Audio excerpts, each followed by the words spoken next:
Kalau asam humat yang saya gunakan di lahan-lahan saya itu, saya menggunakan asam humat Kumalasari. Ada yang, kalau yang di sini saya kocor, kalau yang di atas saya tabur. Dan untuk manfaatnya si asam humat tersebut itu bisa menggemburkan tanah dan membuat tanaman menjadi subur.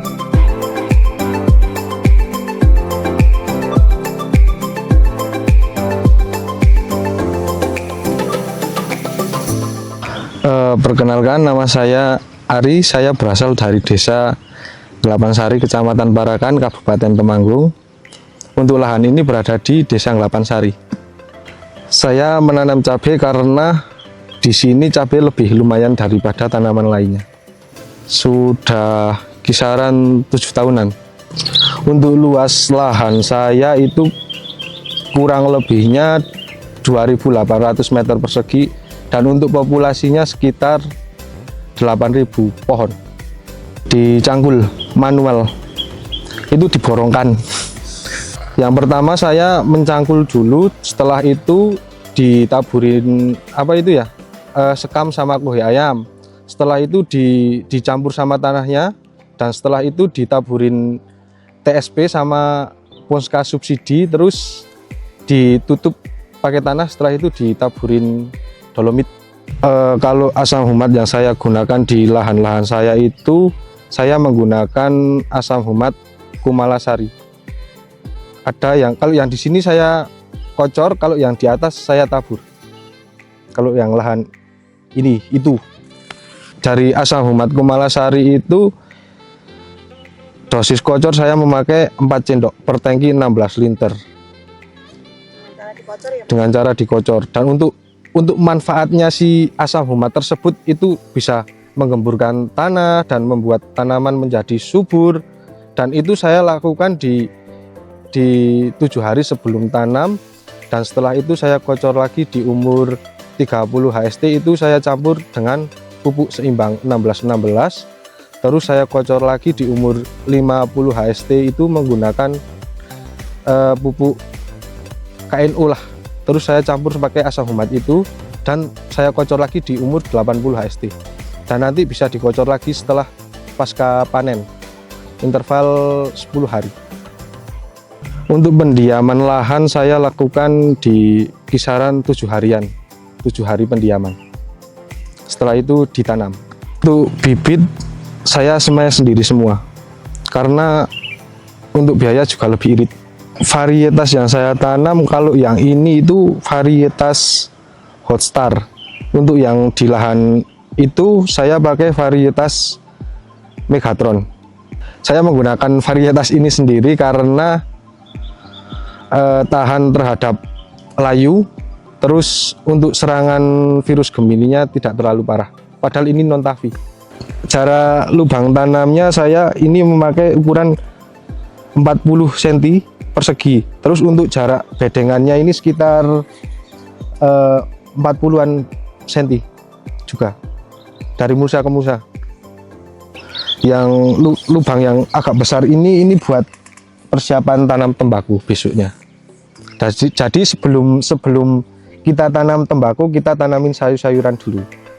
Untuk pupuk susulan saya melakukan di umur 7 hari setelah tanam, terus 14 hari sama 21 hari. Setelah itu di umur 30, di umur 50 dan 80 sampai umur 100 HST. Pupuk yang pertama itu setelah tanam itu saya langsung kocor pakai kalsium manuhara dulu. Pertama itu 2 HST. Nah, setelah itu di umur 22 HST setelah pemupukan si asam amino sama fosfat. Setelah asam amino sama fosfat 3 kali itu saya kocor pakai kalsium manuhara. Nah, setelah itu kan di 30 HST saya kasih pupuk lagi. Nah, setelah 5 hari dari 30 HST itu 35 HST lah, itu saya kocor lagi si manuhara. Nah, setelah itu saya pupuk lagi di umur 50 HST. Nah, setelah 50 HST itu saya kocor lagi manuhara setelah 5 hari pemupukan terus. Dan itu ada rollingannya dengan fungisida. Untuk manuk hara yang saya pakai itu, untuk saya pribadi itu bisa menyuburkan tanaman dan terus bisa menjaga pH serta bisa menjaga daun-daun rontok supaya tidak rontok, bunga-bunga juga. Untuk tanah pun itu juga awet, tidak harus dibongkar-bongkar. Untuk kalium sendiri saya menggunakan kalium Dewa Dewi, karena di kalium Dewa Dewi itu kaliumnya tinggi, jadi kita nggak harus pakai dosis 10 sendok atau 10 tutup, cukup 3 tutup aja itu sudah bisa membesarkan si buah-buah, jadi untuk hasil panen bisa meningkat. Biasanya kalau saya itu habis panen itu pemetikan 5 kali lah, itu saya kasih si asam humat dan juga kalsium, memakai manuk hara dan kumalasari itu untuk menjaga kestabilan pH dan kesuburan tanah supaya akar-akar itu juga sehat. Soalnya di sini kan juga dataran tinggi, jadi agak lembab si tanah itu. Misal terjadi kelembapan itu, cara mencegahnya ya kita cuma bisa kocor dulu lah fungi untuk membunuh si jamur-jamur.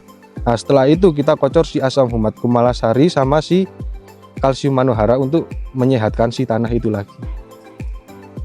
Untuk selama saya bertani itu saya belum pernah melakukan penyiraman, karena di sini kan tanam-tanamnya setelah musim tembakau, jadi di musim hujan. Jadi penyiraman ya kita hanya percaya aja sama yang di atas. Curah hujan. Untuk perempelan, untuk varietas CMK saya tidak pernah, tapi untuk varietas si cabai rawit saya menggunakan perempelan, metode perempelan.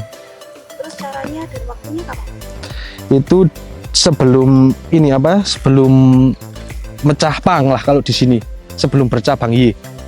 Jadi kita rempel dulu, fokus ke atas gitu. Kalau untuk layu itu paling ada 1-2 pohon, dan kalau antraknosa itu tergantung perawatan. Dan untuk virus bule atau gemini itu kalau menyembuhkan itu emang sedikit sulit, tapi kita bisa melakukan pencegahan. Untuk pestisida saya menggunakan kimia dan organik buat rolling lah. Untuk mengatasi bule itu saya menggunakan insektisida. Yang pertama Demolis, terus Pegasus, Kurakron, sama Avidor. Itu saya rolling mulai dari umur 10 HST untuk pencegahan si bule. Untuk mengatasi layu tersebut, di sini saya menggunakan yang pertama ada kalsium manuk hara, terus asam humat kumalasari dan fungisida makosep dan karbiotop. Itu saya rolling dengan sistem pengocoran. Untuk pengocorannya kalsiumnya dimix sama asam humat, terus yang fungisida makosepnya dicampur sama fungisida karbiotop. Itu saya rolling setelah pemupukan. Jadi misal saya seperti tadi, saya kasih pupuk dulu. Ini di hari pertama saya kasih pupuk, terus ntar 5 hari saya kasih fungi, terus 5 harinya lagi saya kasih kalsium sama asam humat. Tapi bisa juga dari pupuk asam humat dulu sama kalsium, terus 5 harinya baru fungi, itu juga bisa.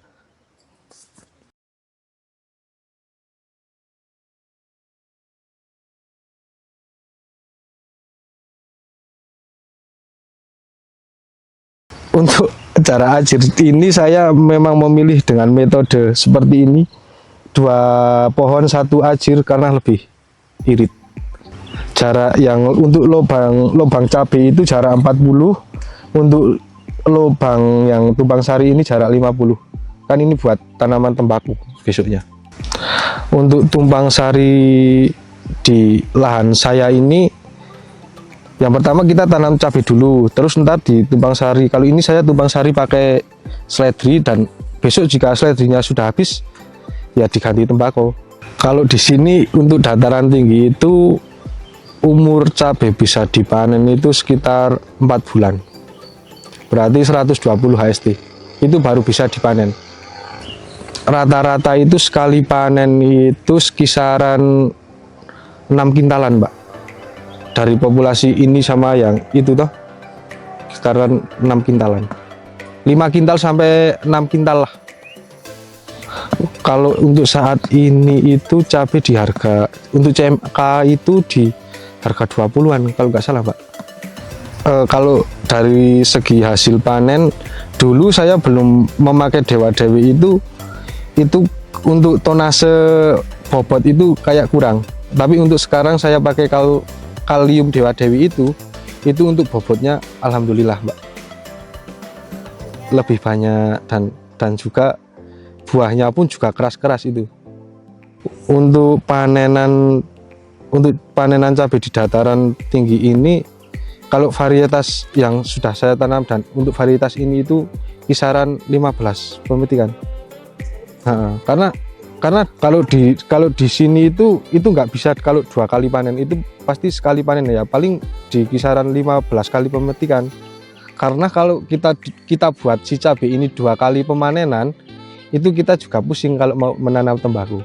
Kan kita panen pertama di umur 120 hari. Dan untuk pemetikan kita interval 5 hari. 5 hari pemetikan itu kita petik sampai 15 kali. 15 kali petik. Berarti total hariannya kan 15 kali 5. 2 bulan lebih lah. Kisaran untuk habis panen itu 2 bulan lebih.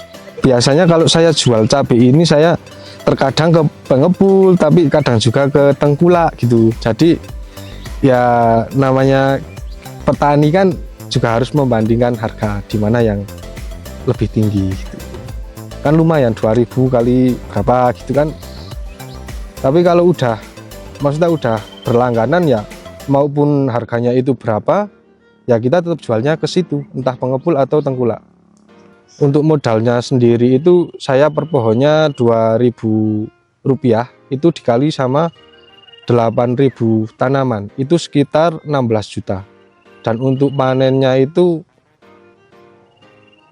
untuk panen itu belum pasti, kita kan juga belum tahu harganya. Jadi ya untuk panen pasti alhamdulillah untung. Ya kalau di dataran tinggi itu kita kalau musim hujan itu fokusnya di tanaman seperti ini, cabai, sayur dan lain-lain lah. Tapi kalau untuk di musim kemarau itu kita tanamnya fokus di tembakau. Jadi kan kalau tembakau itu tidak terlalu membutuhkan curah hujan tinggi. Misal pas waktu kita tanam terus umur paling 30 sampai 50 HST lah kita butuh air. Setelah itu ke atasnya itu nggak ada air pun itu tetap tumbuh, karena kalau tembakau itu kuat. Setelah si cabai ini kita mau tanam tembakau itu kita nggak olah lahan, kita langsung tanam aja, dan nanti dikasih ya pupuk susulan lagi, entah pupuk kimia tapi biasanya pakai pupuk kimia susulannya si tembakau itu nggak diolah, nggak diapa-apain. Dan besok pun kalau tembakau itu udah habis, kita tanam cabai lagi, itu lahan ini nggak akan dibongkar, karena ini juga baru saja diolah. Untuk biasanya saya 3 kali penggunaan ini, bedengan ini digunakan 3 kali penanaman. Yang penting untuk step misal kita olah lahan pertama dicangkul lah. Nah itu untuk tanaman pertama di lahan baru itu nggak usah terlalu banyak pupuk yang mengandung kimia gitu.